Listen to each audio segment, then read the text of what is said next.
The story of the monkey begins millions of years ago when our early ancestors roamed the forested landscapes, evolving over time into the diverse species we see today. As these creatures adapted to their environments, they developed remarkable social structures and intelligence which caught the attention of our ancestors, who admired their agility and playful nature.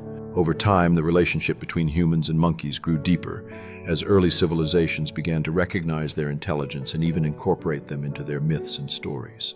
In many cultures, monkeys became symbols of cunning and mischief, representing human traits that resonated in folklore and traditions across the globe.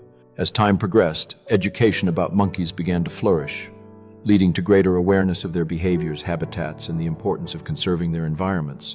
Researchers dedicated their lives to studying these fascinating creatures, uncovering the complexities of their social structures and the challenges they face in a rapidly changing world.